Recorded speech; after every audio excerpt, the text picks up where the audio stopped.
Hello, everyone. Welcome to another live hangout here at Voice Essentials. I hope you're having or have had a great weekend.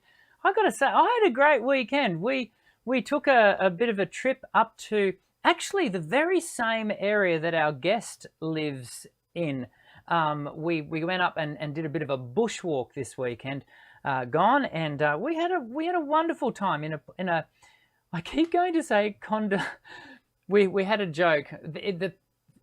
Our guest is going to have to correct me on the name of the place, but Condalilla Falls is what I want to say. Anyway, it was beautiful. It was gorgeous. And so anyway, wherever you are, I hope you are safe. I hope you are well. And I know this COVID thing, it's a steam train and it just keeps going. To all of my Aussie friends down in Victoria who have just gone into stage, if you're in Melbourne, you've just gone into stage 4 lockdown, and we fellow Aussies, we're really thinking of you. Our thoughts are with you. We know that you guys are doing it tough, but equally all across the world right now, COVID has got a mind of its own, and we're all sort of playing that game of catch-up footy. So I hope that you are safe and well wherever you are. And of course, many of you are watching this show as a replay, so we hope you're well as well. In our live interview today, we might get to some questions. If not, please forgive me. Of course, Linda, the wonderful Linda, will be taking any questions that you might have in the live chat, and if we do have time, we'll get to those. And I just want to give a bit of a shout out to Turquoise Skies. That's her. His or her. I don't even know if it's a his or her. Turquoise Skies is someone who joins us regularly here as a part of our live show every Monday at 1 p.m. And they gave a super chat at the very, very, very end of last week's show to have a question answered. Turquoise Skies, we know about it. We've listed it. If we don't answer it today, if we don't see you in the live chat today, we'll answer it in next week's show, which will just be a plain old rockin' Q&A show. But that'll all be what it is. And but look, without any further ado, we need to get into having our guest come on. Now, as you know, at the beginning of the year, I said, you know what, this year I'm going to purposefully have more Aussie singing teachers on, because here in Australia, we punch way above our weight when it comes to the quality of people that our wonderful country produces in the area of voice teaching, vocal pedagogy, and our guest today, Kath Williams, is no exception to that. And beyond all of that, she's a lovely human being, and I know you're going to enjoy the time that we're going to spend with her over the next few moments. Let me get all this ready to go. We're going to catch up with her in just a second, right after this. Sound check. Check 1, check 2.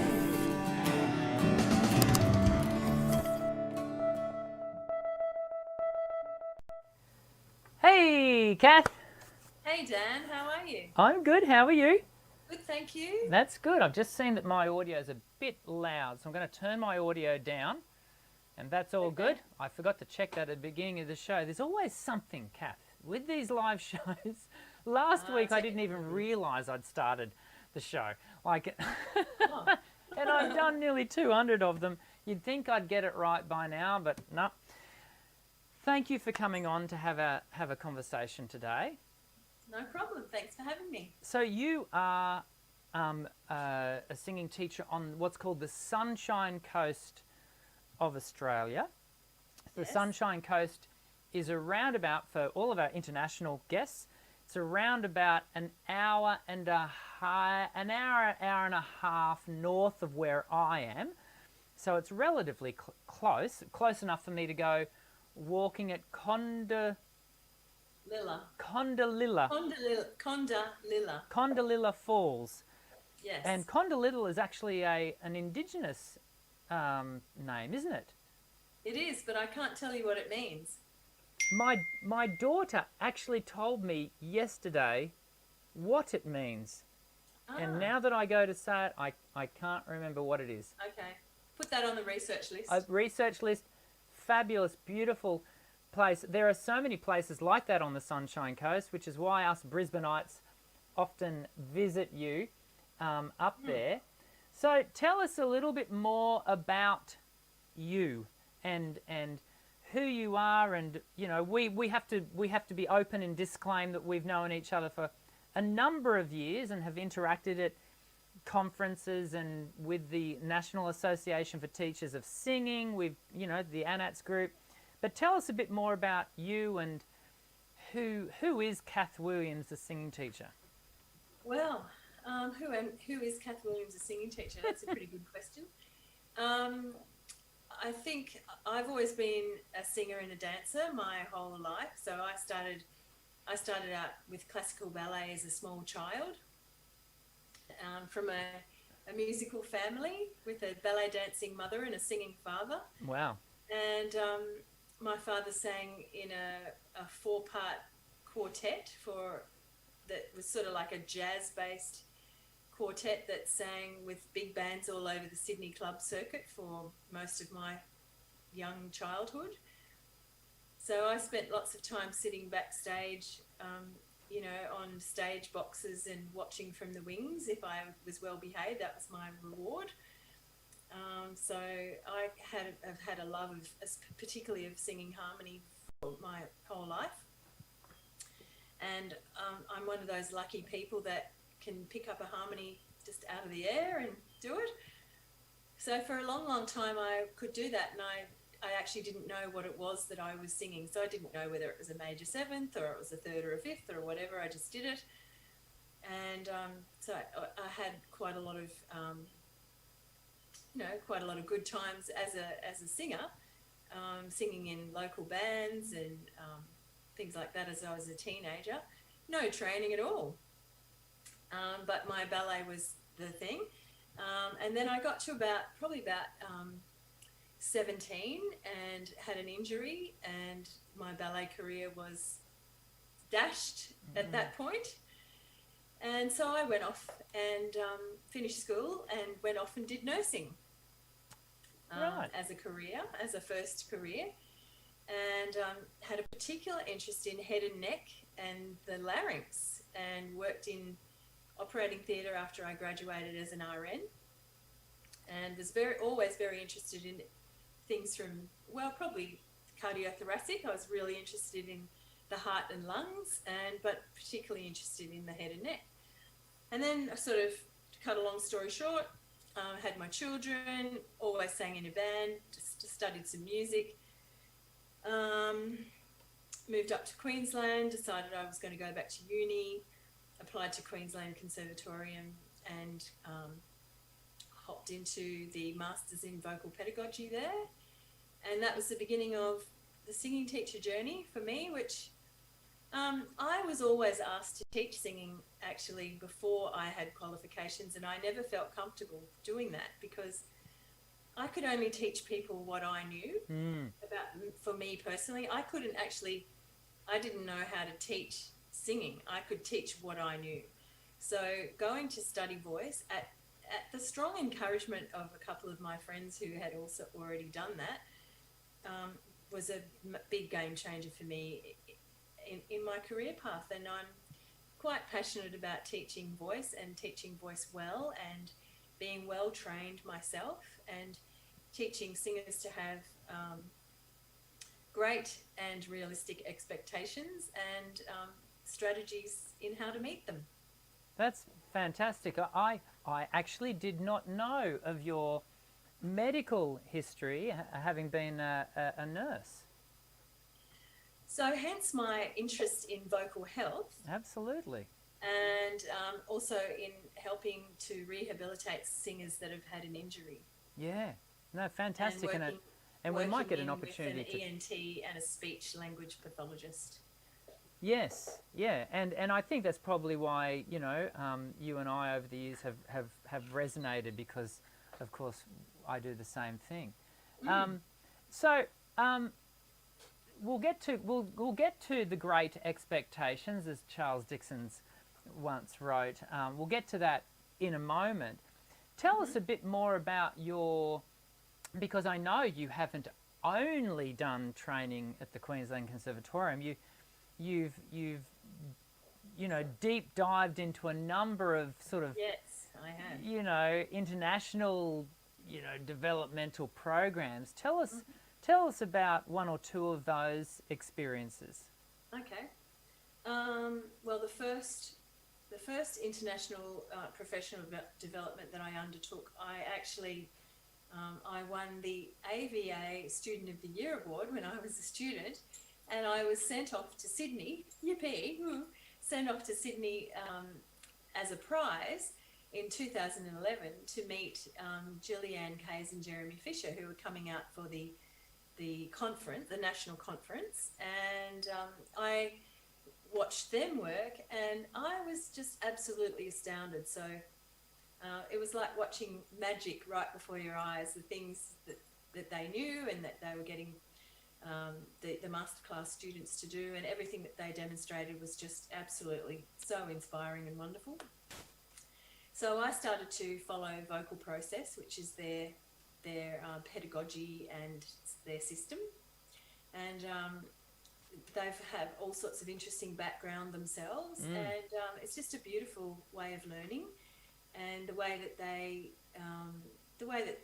their process, the way that they put it all together is a beautiful way of learning, and very science-based, very pedagogically based, but very heart-based as well, and very learnable. So I really fell in love with that, and I've always followed along with that. And in addition to that, I've studied somatic voice work with Jeannie Lovetri, and I was actually planning to go to the States to audit that course this year. I actually studied with Jeannie twice when she came out here to Australia at Toowoomba, at USC up at USQ, up at Toowoomba. So I was very, very lucky to have that opportunity twice there with Jeannie, which is really fantastic. And again, somatic voice work is a beautiful methodology that encompasses all sorts of aspects of voice and of being a human, pretty much. Something else that I studied that I was totally blown away by was core singing with the late Dr. Mary Beth Dame, and Mary Beth being a highly, highly respected leader in research in vocal pedagogy.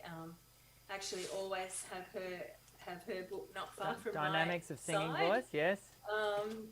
And she was not only an amazing teacher, an amazing proponent of voice science and pedagogy, but also a beautiful human being, and had a real interest in quantum physics, which is something, and the energetic side of voice work, which is something that really interests me too. So we both shared a mutual paramedical background, so we had a lot of interesting conversations one-on-one. And I was very lucky to study with her before she actually developed her methodology. There's no such thing as a method, I don't think, but a methodology. So I had one-on-one time with her for almost 12 months, which was an incredible privilege. Wow. So they're the main things that I've studied. I've done lots and lots of other bits and pieces. I've done vocal river improvisation with Rhiannon, which I did in Canada, which was more of a performance-based study, but studying improv from the jazz tradition, all sorts of things. So I am definitely a contemporary commercial singer myself. I play a few instruments, but I'm not a virtuoso in any of them, but I'm an all-rounder, and I sing pop stuff and jazz stuff and blues, and that's awesome. just love music, and I love music, and I really want people to be able to access music in their life, no matter their level of experience or their age. Absolutely. I think, and if people are, just to mention the two of those three names that got mentioned earlier, for people who want to know more about Mary Beth Dame, we actually, I did a show with her just prior to her passing, which was a great privilege here on the. So you can, everyone, you can go and look that up on the Voice Essentials channel, and also we had Gillianne and Jeremy on the show, so you can go and look them up as well from Vocal Process. If you're interested in learning who those people are that Kath's just mentioned. So, Kath, with that wealth of experience, and that's such a strong pedigree, pedigree, I should say, like it, you know, to have that sort of level of input that you've received. I'm still receiving it. Yeah, we're all still receiving. That's exactly right. That's why I do these shows. I get to receive from my guests whenever they come on, like yourself. Yeah. I wonder whether you, you know, we called this show, you know, Great Expectations, or I forget exactly what we referred to it, but expectations are so important, aren't they? In you know, when you go to start the journey of learning, and I wonder whether you might talk to the subject of expectations, not only based out of what you've learnt in your own experience as a learner, but also what you've observed in, you know, developing singers, and how, what are some things that we need to be aware of when it comes to setting our expectations? Well, I think one of the first things to be aware of is how to get started and what kind of shape you're in physically when you are about to get started, and the choice of the person that you get started with to help you on the journey. Is that person a trained voice teacher? Do they have experience for the type of learner that you are? Do they have experience in being able to assess you and see where you're at? Would they be able to tell whether there were things to consider at the beginning of the journey? And also, for example, I teach quite a lot of adult learners that might be coming to their music and singing later in their lives. And they might have an idea of, you know, a singer that they love, that they'd like to sound like, or whose songs they'd like to cover. And they're actually not in a position just physically to be able to produce the sound that they're looking for. So there's a little bit of time involved in having to get the body into the position to be able to do those things. So, you know, here's a kind of rough example. 55-year-old lady, which is the same age as me, I'm 55, comes for her very first lesson and says, I want to do Whitney Houston. And she's got quite a deep talking voice like this, and she's not very fit and physically fit, so she hasn't paid attention to her fitness very, very much. Needless to say, that's changed since, but so her expectation was that maybe after one or two lessons she'd be belting out The Greatest Love of All, because she can do that in her car along with Whitney Houston. But the reality of being able to do it all by yourself without Whitney Houston in your ear and hit all the notes and all of that is a whole different story. So I think sometimes people seem quite disappointed when they have their first lesson and it's not suddenly just going to happen. Yeah. And there's a little bit of, well, let's call it a reality check maybe. And I'm not meaning to sound mean, but I think people need a teacher that can help them to schedule out a real and fair idea of what their journey might be. And, you know, there are all kinds of different people that start singing for all different reasons and have all different journeys, but can absolutely love their singing, and it can be beneficial to their mental health. It can be beneficial to their physical health. They can go out and have a career singing locally or internationally or whatever it is. But I think having a realistic view of what it's going to take is very important. It's it really you're the key there. I think is that sense of unrealistic expectations. What do you think? What do you think fuels those? Well, we could get a bit controversial now, I suppose. Well, there's But nothing wrong with a little bit of controversy. look, I think there's a whole lot of things around that. I think there's firstly there's just lack of experience, and that's nobody's fault. It's just I actually believe that everybody can sing.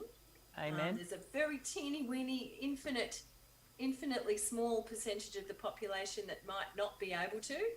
But let's face it, it's a muscle. It can be trained with dedication, fitness. I would put fitness as on the top of the list of physical fitness is essential. Yeah. And that's relative to where a person is at. So you know, we don't expect them to turn into an Ironman overnight. That wouldn't be realistic. But it is an athletic an athletic pursuit. And the voice is a muscle. So that muscle has to be given the optimum conditions in order to be able to develop. But I think, look, I think there are lots of things that contribute to people maybe not understanding how much it's going to take, and it also depends where they are and where they want to go.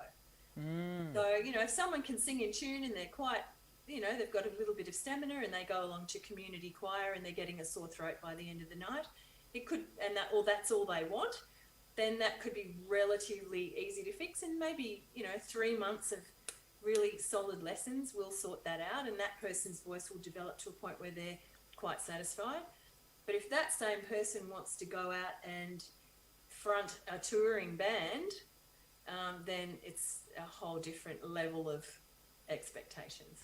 You're touching on a subject that I actually tabled at the International Congress for Voice Teachers back in Stockholm.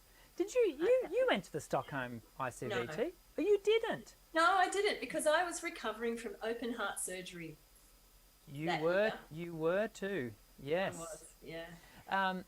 Anyway, so that taught me a lot about vocal expectations. That experience was very interesting. Yes, and you shared a bit of that with me at the ANATS conference in the Blue Mountains. That's right. And you feel free to share a bit more of that story in a moment if you'd like to. But sure. the thing I tabled at the ICVT was that what we also have to be careful, and this is something that we singing teachers have to be careful of, is that we don't place our expectations on the singer, and that a truly student-focused lesson ensures that their wishes, their dreams, their, you know, if all they're coming to you for, us, for, is to have more stamina at their community choir, and that's the only box that they have to tick, then I guess our job is to help them navigate a path to do that. But we have to, I guess, so there's expectations on both sides, and we have to be careful to manage, or, you know, our expectations as the teacher also. Well, I think that's where it comes into, you know, the person. I often find that people might have been to one or two singing teachers before. Yeah. And they may have had a positive experience and they're looking for an extension of that, or they may have had a negative experience and they're looking for a new start. Yep. Either or maybe a combination of the two. So I always try to look at, particularly with adult learners, because I've taught in the TAFE system as well, and I teach. I have taught at a university. I teach the summer school program up at Toowoomba, which is an absolute privilege, as you know. yeah, adult learners bring a wealth of life experience with them and a wealth of knowledge that we need to do a really strong intake discussion around what that person knows and what they're looking for. What have you observed um, in those the difference between, because I know you've had a lot of experience working with adult learners, um, how how do you help? I guess part of the teaching process, isn't it? If a Yeah. person arrives, an adult learner I'm specifically thinking of here, arrives with expectations that may well be unrealistic or misinformed or maladjusted. I don't know how to say it correctly, but how do you find yourself then teaching them how to adjust those expectations? What's the journey that you might take someone on in that regard? Well, I have a bit of a saying, which is not never, just not now. And quite a lot of us have that. And I actually don't know where that little gem came from.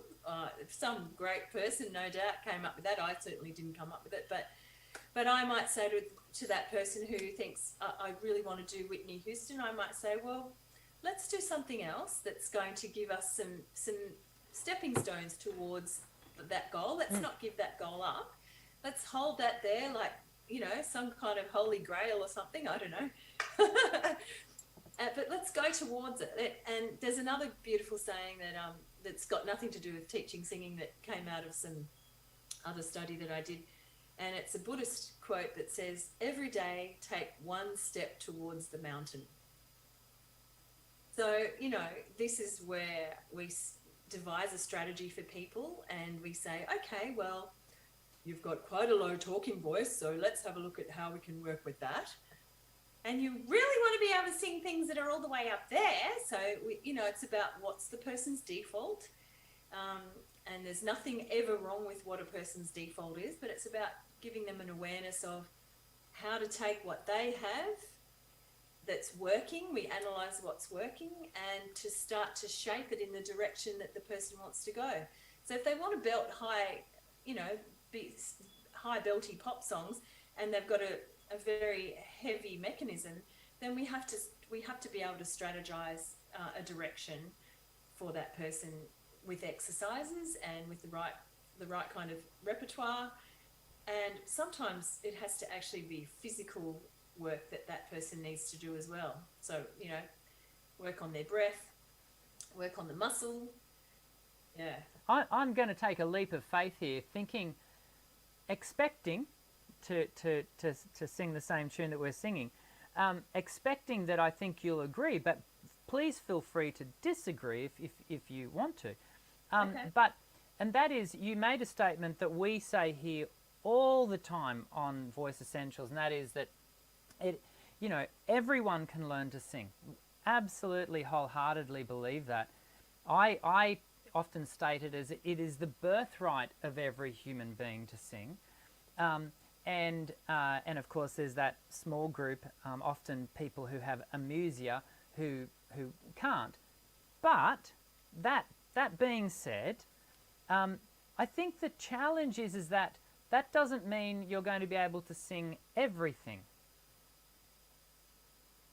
Well, yeah, I would agree with that. Yeah. I mean, I think we have to look at what is the person's instrument type, even Yeah. though we don't classify voices so much in contemporary commercial music No. or pop music, but we do. Again, it comes down to that realistic expectation. So, and looking at what is the person's default. Yes. And there are certain voices that will be able to do certain things and certain voices that will not be able to do certain things. However, within the realms of those possibilities, there is definitely some play. I mean, it is possible to teach baritones to be rock belters, but it's not going to happen overnight. And I guess where we expand the possibilities of what might be the potential boundaries of what you can explore in your voice would actually come back to technique, developing skills around the voice. What have you found in your process of working with people on technique? What sort of a role does technique play in your teaching? Well, for me, technique is I always look at it as a solid platform to build from. Mm.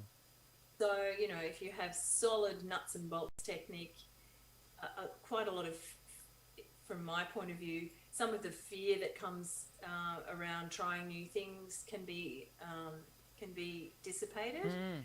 And I think building a solid technique is a scaffold. So Yeah. you might build this section and get that working. And I often say to people, you might feel like you're having a bit of a learning curve and it feels a little bit strange, and then you might plateau out for a while. And okay, great, that's happening. Let's go to the next level. So there is this upward journey. Yes. That might involve some plateaus. That it might involve some frustrating times. It might involve just boring exercises that you have to be prepared to do over and over and over. And that doesn't have to be sit down for 15 minutes at a piano every day. That could just be making weird noises around the house constantly for the next 3 months. Your poor family might be really sick of hearing you go ooh, or mom mom mom, but you're building muscle the whole time you're doing those things. So I think a lot of the expectation stuff comes down to how much is a person prepared to do. And I think we've all had that spectrum with our students where we have the person who might not be as naturally have the natural ability so much, but they're really prepared to work hard.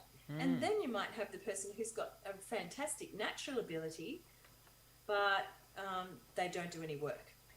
It's interesting. Over my 25 plus years of teaching, I've always found myself thoroughly enjoying the lessons with people who step into the studio without that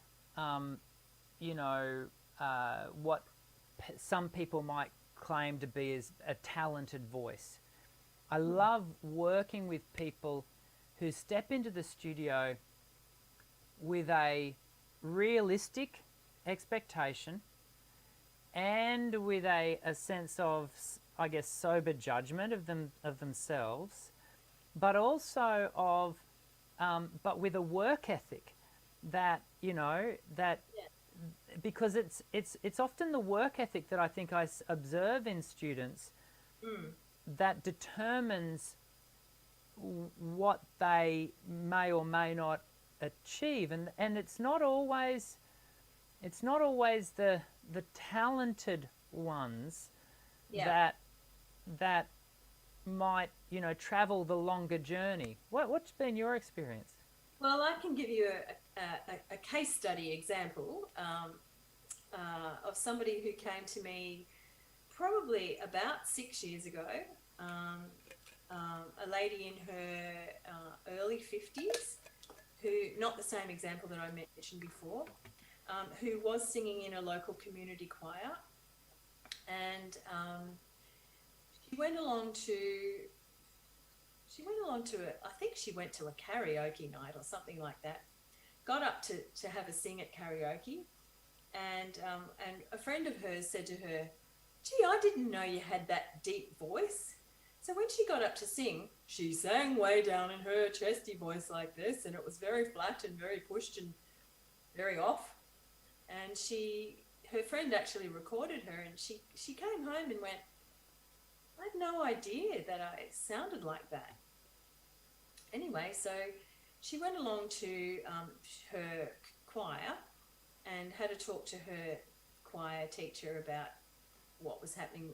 When I sang by myself, I realised it sounded like this, and her choir teacher was not a voice teacher, and so was unable to give her any help, and recommended that she came to see me.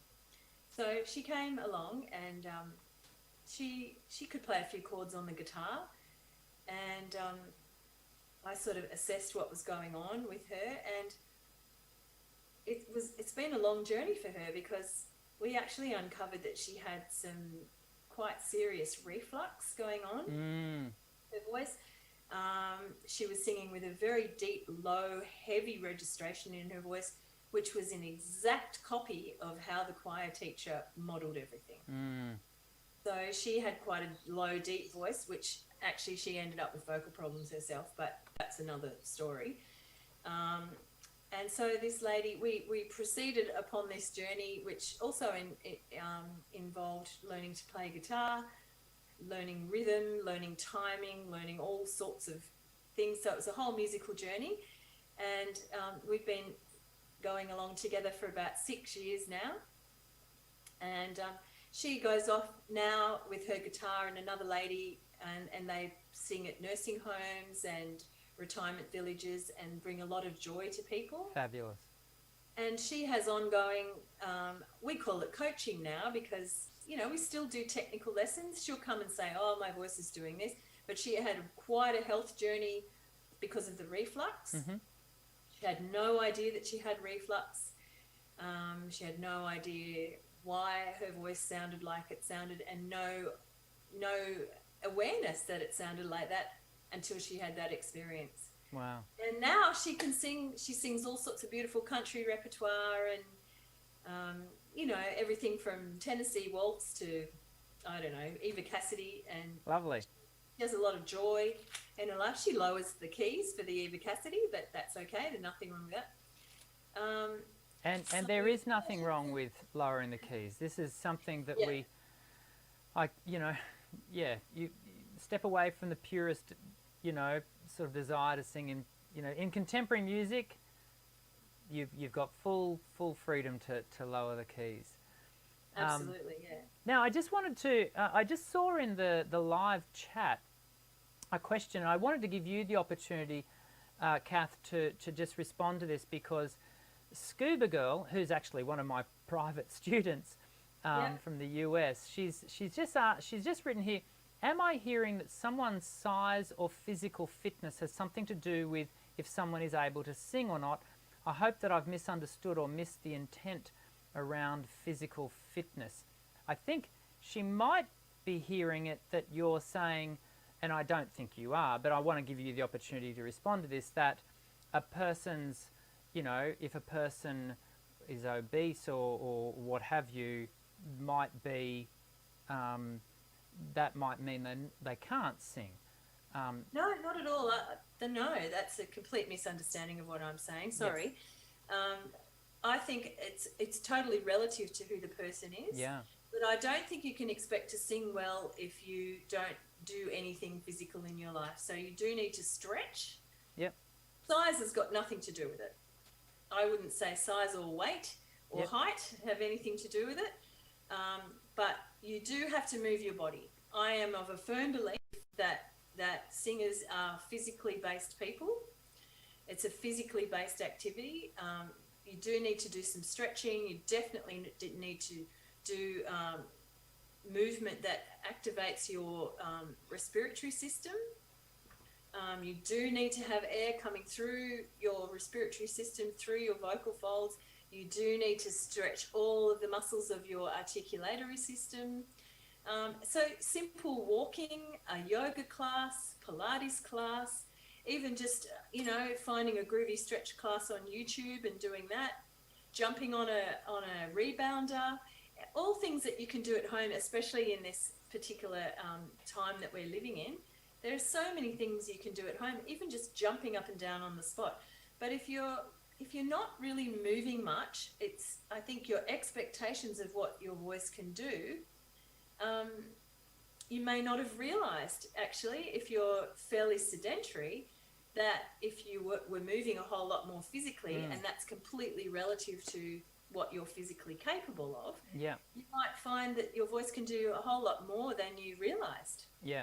And Scuba Girl's actually thanking us for the clarification. I just want to give a shout out to the Protestant Pope, who's given us a super chat. So thanks, Protestant Pope, for that. I appreciate that. If there's a question I don't have time to sort of look at the super chat. If there's a question there, Protestant Pope, we'll tie it over to next lesson and make sure it gets answered. Linda will do that for us. I think, what I've found, and this is just furthermore to our discussion around fitness, is I find that new students are often surprised at how holistically physical singing is, and that it does take time to develop fitness to the task of singing. Certainly in my teaching, I do approach it as a very whole body activity, Absolutely.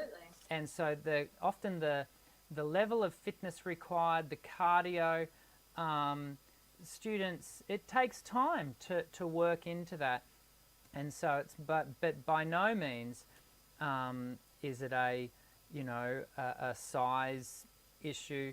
We all do come in different shapes, sizes, and dimensions, and we celebrate that.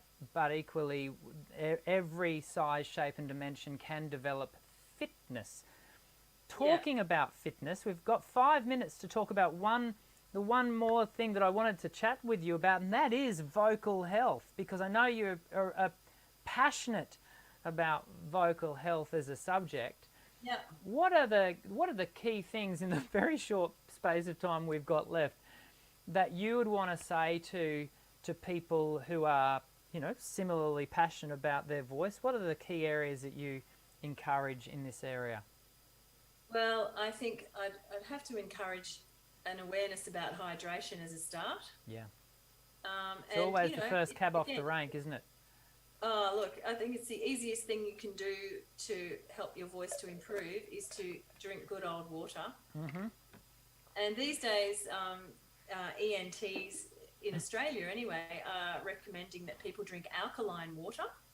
Mm-hmm. And that doesn't mean you have to spend $5 million at the organic shop. It means that you can, I buy large bottles of spring water that are delivered, and they're from a local spring. In fact, not far from Condalilla. Condalilla comes up from up there, and it has a high alkaline content, and is that in response to reflux? Is it helping to manage? Yeah, part of the strategies that ENTs are currently looking into is that alkaline water can have some effect. I can't quote you on a research paper or anything like that off the top of my head, but I do know that the last couple of people that I've sent off to be assessed, to have their reflux assessed, because you hear that kind of, they have that gravelly inflexibility in their voices. So I always err on the side of caution and ask them to go off and see the ENT and get checked out. And the last two people that have gone along for that, who were both people who were chronically dehydrated, I might add, were both told that that instead of putting them on medication, let's try you on alkaline water for a month and see if that makes a difference. Mm-hmm. So any water's good, but alkaline water might be better, depending on the person's situation. Again, it's always relative to that person as an individual. Yes. There's no blanket statements that I'd make, and I certainly wouldn't be giving out any medical advice, but I would be saying to find a teacher that can help you to get the right advice, because if your voice is not hydrated, then the actual functional the functioning of your voice is compromised, because the layers of the vocal folds, which are 5 layers that are largely filled with fluid, are unable to move, and so you can be overworking your voice, and all you really need to do is drink some water to get started. So that comes up that's the very first thing I talk to people about. So we've got time for two more, the top of your list, 2 more.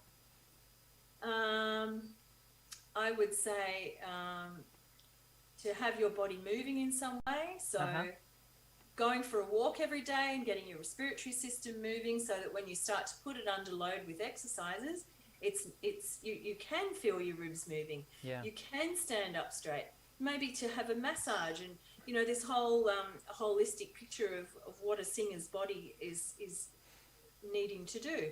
So if you're sitting with poor alignment and your muscles are all tight and clenching your jaw and you haven't slept properly for 6 months, then it's really hard you, to expect your you just body to sound you just amazing. identified nearly the entire globe who haven't slept well for the last 6 months. I know, right? But eating a block of chocolate on your way to your singing lesson, Not the best of because you're ideas. really tired and you want to bump up your energy before your singing lesson, and you've done no practice and you're dehydrated and you've just eaten a block of chocolate. Well, it's not going to go so well. No. But the other thing I'd say is, I mean, it probably goes without saying, but if people smoke, I don't teach them. Okay. Forget it. Smoking and singing are not synonymous, so that's vocal health 101, number one. Yeah, I always align that with drink driving. It is an incredibly dangerous thing to do, I think, smoking. Well, it's just, I just don't teach people that smoke, because what's the point? Sure. It's a waste of their money and my time. So that sounds pretty tough, I know, but that's just how it is for me. Well, that probably comes on the back of what... That I would fully endorse the information in this book here. Yeah. The Local Athlete by Wendy LeBourne and Marcy Rosenberg, wonderful American colleagues. Yes. And who have both been on my show. I can proudly say again. Yeah. Wonderful.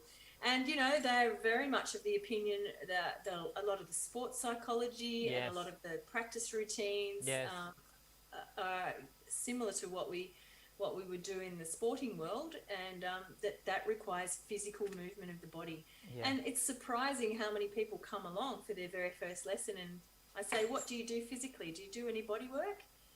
And they say, no, I don't.